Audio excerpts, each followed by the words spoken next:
Hello, and welcome back to another episode of the Collective Flicks podcast. This is your host, Brandon Bateman, and today I'm excited to do a solo episode with you. I've been hearing a lot recently about all kinds of different marketing metrics, which ones are most important, and you and I both know that there's just tons of marketing metrics out there that are used by investors. And the problem with it is they all overlap in different ways. Sometimes you have multiple metrics that really account for the same things. And there's a lot of people out there saying things like, for example, these are the only two metrics that matter, when in reality, there's other things that matter as well. And those start to come to light if you only make decisions based on the one or two or three metrics that you've been focusing on.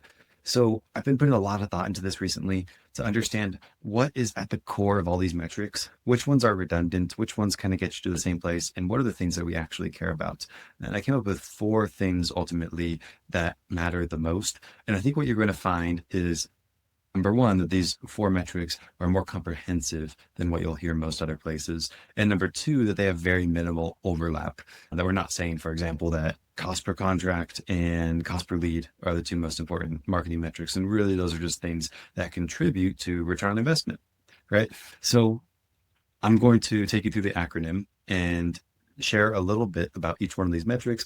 Hopefully, you can use this as a better way to understand your marketing channels, put them side by side, and measure how one works compared to the next. So starting off here, the acronym is DART, D-A-R-T. The first letter, D, stands for deals per month. So I'll explain why this is important. I have somebody on my team who always gives this same analogy. He says, what's more exciting between these two options for you? If you give me $1, I'll give you $10. Or if you give me $1, I'll give you, or if you give me $100,000, I'll give you $200,000, right? And what he's highlighting there is, in some cases, you can have a significantly higher volume, and that can make up for return on investment being a little bit lower. In that example, we're looking at a 2x return versus a 10x return. And the 2x is actually better because there's a lot more of this. I think one time where I really realized this is I ran into at a mastermind this guy that was just doing exceptionally well in his business, even bottom line. And I have to clarify that because when you hear what I'm about to tell you, you're going to think he probably just had a ton of revenue and no bottom line, but he was actually doing well from a bottom line standpoint. And his return on investment, his marketing channels, believe it or not, was like 2x, right? So how is this guy so successful despite having a 2x return? Well, he was spending $1 million a month on marketing, and that's how he was doing it, right? And when you're spending a massive amount of money on marketing, that's what creates these really, really high returns from a total dollar and total profitability standpoint, right? So it's important to recognize, and I'm not saying that volume trumps efficiency because it doesn't necessarily, right? I said there's four marketing metrics here that matter for a reason, and this is just one of them. But one thing that's really important is oftentimes we're just looking at like the 5x return, the 10x return, 15x return, and we're saying like those are the most successful marketing campaigns. And the reality is, I just heard this from a friend of mine, Jason Lewis. He just said recently, I used to look at a 10x return on a marketing channel as like a badge of honor. Like, I achieved this great thing. And nobody's going to argue with the fact that a 10x return is an amazing thing. But he says now when he sees that, he knows he screwed up and he knows he just didn't spend enough money, right? Because usually a marketing channel can be small and efficient, or it can grow and it can scale, and you can create a lot more profit from scalability. And with a lot of marketing channels, there is no such thing as the return on investment that it generates. There's just the return on investment it generates at each different level of scale. Right. So we have some clients where we're actively making decisions. Would we rather have a 5x return while spending 10 grand a month, or a 3x return while spending 50 grand a month? Right. And those are different decisions that you can make to help you understand what's important. But if you're always just chasing return on investment, you're going to be stuck playing in really small numbers. But volume is so important in addition to return on investment. So that's number one, D, deals per month. The second part of the acronym, remember the acronym is DART. So the A stands for accuracy. And I'll explain what I mean by accuracy here. Accuracy really comes down to what marketing's made to do, right? Because we have data out there, right? Like you can easily pull a list of people who own homes. So why don't you just use those as your leads? Well, the problem is you don't know which ones might be motivated sellers. You don't know which ones might be interested in working with you. You'd have to go through a lot of those people to find the right ones, right? So what does marketing do? It takes this entire universe of data And it helps point out specific people at specific times that might be interested in what you're doing. And the level of accuracy with which it finds the right people is a big metric that indicates how well a marketing channel works. So to turn this into like real terms, like how would you measure accuracy? I think one of the best ways to measure accuracy in the real estate investment space is leads per deal, gross leads per deal. And the reason this is really important is the greater your number of leads per deal with a marketing channel, the more other costs and headaches you're going to have in the business to be able to make that possible. A lot of this was evidenced with just the difference between outbound and inbound channels. You probably know that outbound channels were super hot a few years ago. We just did our survey across investors in the entire United States, and it came back that cold calling and cold texting right now are averaging about 8% of an investor's budget. And the other gigantic amount of that budget is focused on inbound marketing channels. And why have so many people made this shift? Obviously, there's been some regulatory changes and things like that. And I'm not going to say that's not a part of it. But the other thing that we've seen as a big motivating factor behind this is people learning and understanding that the lower they can get their number of leads per deal with a marketing channel, the more efficiently their business can run. We also, in the survey that we did, we gathered data showing the importance, even down to a number standpoint. We showed that the companies that had the lowest number of leads per contract compared to the highest number of leads per contract, altogether their non-marketing expenses accounted for 35% more expense if they had a higher number of leads per contract. So that's something for you to think about, is that there's a real cost, right? And let's just say you're a solo operator and you're deciding if you're going to take an outbound lead or an inbound lead, then that real cost is like your time and your attention and your focus. Let's just say you have a larger operation. These little conveniences turn into actual operational cost savings, right? Because otherwise you have to pay more people to go through the database, and those things they just add up over time. You're going to need more expensive software, and you're going to need more leadership with those people, et cetera, right? And you also, the more stuff you have, more moving parts, the more complicated the business is, the less likely it is that you're going to be successful. So accuracy is a really important part. We have many clients that will choose to scale a marketing channel that has a lower return on investment, that has a higher level of accuracy with the leads it's generating compared to one with a lower return on investment. If you wanted to take accuracy to the extreme low end, you could say you just go knock doors, and that would be like probably the just random doors. That would be like the least accurate method, and your marketing expense would be almost nothing. But because you'd have so much operational expense of sales of getting those deals in the door, it wouldn't work out, or at least it's unlikely to work out. So that's A, accuracy. So we already did D and A. That brings us to R, which is ROI. I think this is probably the most common one I hear that people say is the most important metric in marketing. And I think there's a lot of truth to that, right? Return on investment is basically how many dollars do you get out for every dollar that you put into the marketing channel. And if this is a high enough number, your company could be profitable. And if this is a low enough number, then there's no way you can be profitable, even if you have just the right lead quality, even if you're operating at an extremely high level of scale. It's one of the most common mistakes that people make, right? Is they try to scale something that's not working, right? And usually just spending more money doesn't make your return on investment better, right? So return on investment's a really important efficiency metric. And I would say, because this one's so important, so many of the marketing metrics that are used in this industry all roll up to return on investment, right? So it'd be really easy for someone to make a video saying, well, the most important metrics for marketing are your cost per lead and your leads per deal, and third, your deal spreads, right? And while that would be right, that those are really important metrics, why do those matter? Well, because those three metrics are just three sub metrics that make up your return on investment. At the end of the day, we have a funnel, right? The funnel, you put money in the top, that's your marketing spend, and then you get money out the bottom, that's the revenue in your business. And there's a bunch of different stages that money goes through to get there, right? So I'm not one of those kind of people that says return on investment is the only thing that matters in this arena, because it's not. It's the thing that we care about. But my point with this, and only saying return on investment here and not mentioning things like cost per lead, for example, is that the reason I'm mentioning this is that all those other metrics, they really just contribute to return on investment. They help explain return on investment, and they're really important from that standpoint, right? So if our return on investment is good or our return on investment is bad, could it be because our cost per lead is high or our cost per lead is low? Yes, that could be one of the factors that contributes to that. But why do you care about those things? Because return on investment is the end thing that you're trying to produce, right? So ROI, I don't think I have to preach to a real estate investor that ROI is important, but it's the catch-all metric for all those other things. And I would say the biggest caution I have with this metric specifically is it has to be used properly, right? So it can be true.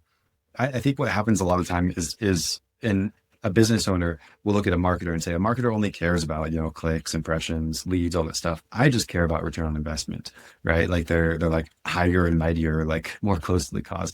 And at the end of the day, some marketers have that bias where they only care about that stuff because that's the stuff that they can control, right? And they see all these uncontrollable things that then lead to return on investment. I think the reality is we have to keep return on investment as the most important thing, but often using those metrics that help get us there is really important. Because, for example, if you were to measure the return on investment of a marketing campaign after 30 days, is that number going to be really helpful to you to understand how the marketing channel is doing? Probably not, right? Because the return on investment is a lagging metric. That's where all these other metrics serve two purposes really well. Number one, they can be leading indicators, right? So they help tell us, are we on track for something or are we not on track for that thing? And then number two, they explain why the return on investment is what it is, which is really important if we're trying to not just analyze, not just bean count, like what happened with our marketing, but we're also trying to actually make good moves moving forward. You probably heard me say before, the difference between being an accountant type marketer and a CFO type marketer, right? The accountant type marketer is just counting the beans, just saying what happened. The CFO is looking at, well, where's this going, right? And what does that mean? And what kind of decisions are we going to make because of that? So that's return on investment. And so many of the, probably at least 90% of the marketing metrics we're looking at kind of fall within that category. All right. You survive the first three. That's DAR. Remember the acronym is DART. The final one is time. And I'm going to illustrate this one with a story. Time basically comes down to cash conversion cycle. It was a few months ago, I went to Puerto Rico to visit a friend of mine, Jerry Norton, and he was having this event where he brings in some of his students that are doing well in real estate, and they do a training for a few days. So as part of that, I was giving a presentation explaining the different channels that you can use and when online marketing makes sense and that kind of thing. And what was generally true is a lot of the people in the room were newer investors, right? These weren't people doing 100 deals per year. These are people probably that got started in the business last year and they're just starting to get a few deals under their belt and that kind of thing, right? So what someone asked me was, well, what's the minimum budget that you really need to get this thing started? And I said, well, it kind of depends on the channel a little bit, right? So if you're looking at a PPC campaign, you're probably looking at 5 to 10 grand a month. If you're looking at an SEO campaign, those aren't quite as much. You're looking maybe 2 to 4 grand a month. It's pretty typical for doing SEO. So his question that he followed it up with was really intelligent, actually. He said, well, if that's true, why don't I just do SEO? It takes less money to do SEO. Wouldn't that be better in theory if I don't have that much cash? And it was a hard question for me to answer because as I thought about it, I thought, well, yeah, you're actually right. Why would it be cheaper to spend, say, the low end of both ranges, to spend 5 grand per month? Why would that be cheaper compared to spending 2 grand per month? Well, the difference between PPC and SEO really comes down to an important metric called CAC conversion cycle. We talked about that whole funnel where you put the money in the top and you get the money out of the bottom. Well, one big factor of that is you don't get that money instantaneously out of the bottom of the funnel, right? This isn't just like a slot machine where it's just like put $1 in, get $3 out, put $1 in, get $3 out. It's more like you put $1 in, then you have to wait a period of time, and then the money starts to like slowly trickle out of the machine, right? So your cash conversion cycle is the amount of time between when you put that $1 in, when you get that $1 out eventually. And it's a really, really important thing. So if we were to take that example of PPC versus SEO at a minimal budget, say 5 grand a month for PPC versus 2 grand a month for SEO. Well, with PPC, you might be dealing with, by all things said and done, let's just say the cash conversion cycle is something like 90 days, right? So if you look at that, you're about 15 grand in the hole in terms of cash until that cash starts to replenish. You have money coming back in. If you look at SEO, on the other hand, it could take, for example, and obviously these numbers I'm saying are to illustrate an example. There's a lot that goes into how quickly these channels perform and what the cash conversion cycle is. But with SEO, you could say, for example, that it would be like a year for a cash conversion cycle. Well, then you're investing 2 grand in for a year, and then you're starting to replenish that after a year, right? So that 2 grand for a year is actually going to add up to 24 grand as opposed to 15 grand for the PPC. So if we're looking from a cash standpoint, SEO is going to actually take a longer time to come back there. PPC is going to be significantly faster. And not just that, you'll then have that cash back and you'll be able to replenish that process and potentially snowball that and create a lot more deals by the time you're just getting your first deals from SEO and still in a negative cash balance. So that's why cash conversion cycle is really important. And it's a big piece of marketing that you can't forget about. I like to compare this to hard money lending. This is a good example, right? So let's just say I'm a hard money lender and I lend money to flippers, and let's just say the average amount I lend is 500 grand on a house, and it takes me about 3 months to get that money back, right? So if I'm that hard money lender and I lend 500 grand on a house, and then it comes back to me in 90 days, and I lend it on another house, and then 90 days later it's back, and I do that for every quarter, all 4 quarters of the year. At the end of the year, you have to ask yourself, how much money did I invest as a hard money lender? Well, there's kind of 2 answers depending on how you look at it, right? The first answer is you could say, I technically invested $2 million over that time period. That's how a lot of people are counting their marketing, right? Because that 500,000 was invested, 500,000 invested, 500,000 invested. But the reality is really, I just invested $500,000, right? All I had was $500,000. I just invested that 4 times during the year, right? So if we really start to look at our marketing like that, then channels that have a larger budget but have a quicker cash conversion cycle aren't quite as scary. And channels that have this really slow cash conversion cycle but a smaller budget are actually significantly more scary, right? That's why the fact that SEO has a great lead quality, just like PPC, and it has a really solid return on investment, actually significantly better than PPC. That's the advantage of PPC compared to SEO, is it's the cash conversion cycle, right? That's the reason why you would do one compared to the other, in addition to volume potential, right? That would be the other one of these 4 metrics that matters. So when you're looking at different marketing channels from a cash conversion cycle standpoint, you're going to find that the colder they are, usually it's a longer cash conversion cycle. And then the warmer the lead gets, often it's a little bit tighter. PPC and SEO leads are known specifically for closing some of the fastest. Actually, in our database, we have, I don't even know how many deals, we're nearing $200 million worth of fees that are in there. And the median number of days between when a lead comes in and when it goes under contract is 1.34 in the database right now. And I think part of that is that some of these contracts that are coming like 6 months down the road, 2 years down the road, we're not actually counting those, right? So in reality, we actually generated more revenue than we think we did, because we're not getting all that data from our clients all the time. But a big part of that is like these channels are known for closing quickly, right? Versus a cold call lead where you're maybe looking at 90 days. But the other component to the cash conversion cycle is how long does it take to get the lead? That's why SEO, despite the fact that the lead will close quick when you get it, it still has a slow cash conversion cycle because it takes a long time to generate the lead in the first place. And then PPC is going to be somewhere in between. Something like PPL could, in theory, be really quick, right? Because you're just buying it like when you get the lead. And even in some channels, it could be even possible to have a negative cash conversion cycle if you're buying your TV ads on terms, for example, and you're paying 60 days later, right? So that's why all these things are really, really important to take into account.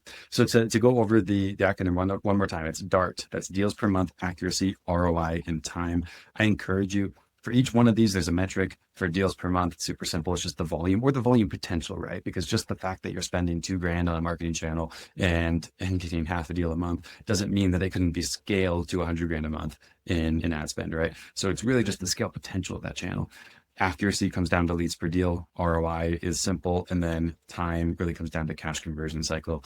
If you measure all your different marketing channels on these different levels, you can compare and contrast them in more of a meaningful way to help understand what's needed for the business right now to get to the next level. All right. Hope you saw value in this. For all those who are listening, I will see you next week.